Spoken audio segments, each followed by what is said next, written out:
सुख करता दुख हरता वार्ता विघ्नाची नुरवी पुरवी प्रेम कृपा जयाची सर्वांगी सुंदर ओटी शेंदुराची कंठी झळके माळ मुक्ता फळाची जय देव जय देव.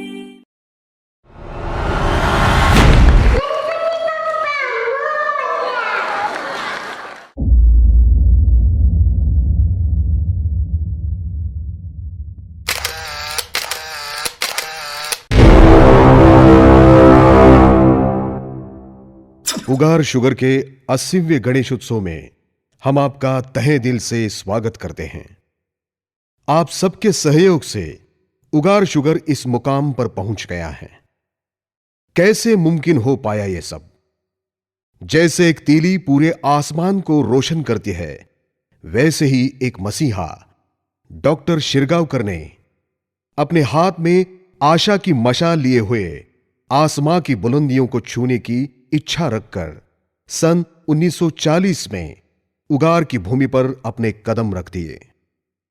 तब उगार एक छोटा सा कस्बा हुआ करता था, जहां पर खेती ही मुख्य रोजगारी का साधन था.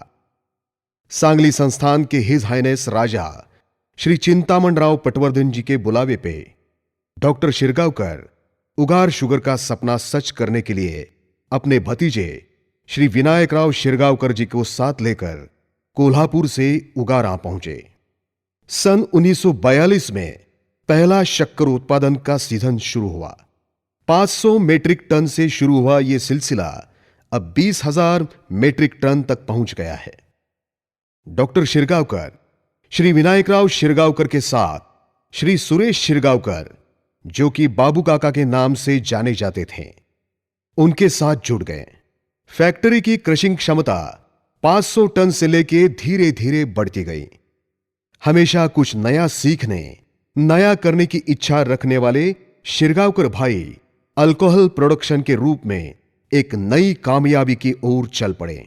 श्री राजेंद्र शिरगांवकर तथा राजा भाऊ, इनका तांत्रिक ज्ञान इसमें बहुत महत्वपूर्ण भूमिका निभा गया.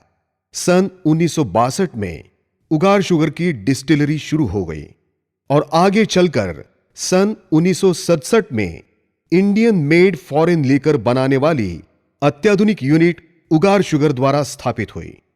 बेस्ट आउट ऑफ वेस्ट ये नारा ध्यान में रखते हुए उगार शुगर ने सन 1998 में बगैस का इस्तेमाल करके बिजली बनाने का को जनरेशन यूनिट कार्यान्वित किया.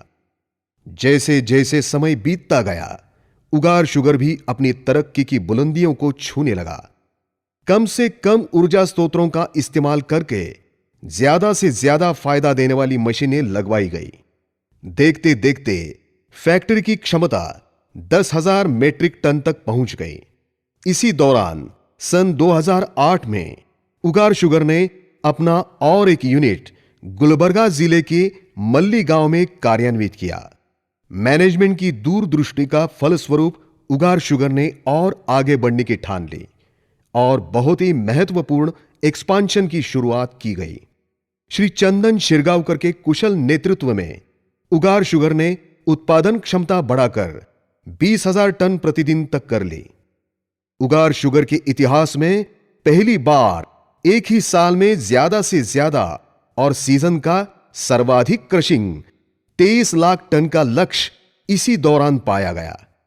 इन सफलताओं में श्री राजाभाऊ शिरगांवकर, श्री प्रफुल्ल शिरगांवकर, श्री शिशिर शिरगांवकर, दिवंगत संजीव शिरगांवकर, श्री नीरज शिरगांवकर और श्री चंदन शिरगांवकर का महत्वपूर्ण योगदान रहा. भारत ने जीवाश्म ईंधन की खपत को कम करने के लिए बायोफ्यूल यानी इथेनॉल को पेट्रोल के साथ मिलाने के लिए इथेनॉल मिश्रित पेट्रोल ईबीपी कार्यक्रम को शुरू किया. हमारे प्रधानमंत्री श्री नरेंद्र मोदी जी ने फरवरी 2023 में E20 योजना की भी घोषणा की. E20 ईंधन यानी 20% इथेनॉल और 80% पेट्रोल का मिश्रण. अपने देश के पर्यावरण प्रेमी प्रधानमंत्री श्री नरेंद्र मोदी जी के आत्मनिर्भर भारत के सपनों को साकार करने के लिए उगार शुगर ने पहला कदम उठाया और पर्यावरण के संतुलन को ध्यान में रखते हुए एक ही जगह पे 8,45,000 लीटर इथेनॉल प्रतिदिन उत्पादन करने वाला प्रकल्प का निर्माण किया। E20 कार्यक्रम से हमारे किसानों को भी बहुत फायदा होने वाला है। हमारे आदरणीय केंद्रीय मंत्री श्री नितिन गडकरी जी की कहे अनुसार किसान अभी अन्नदाता से ऊर्जादाता भी बन रहा है।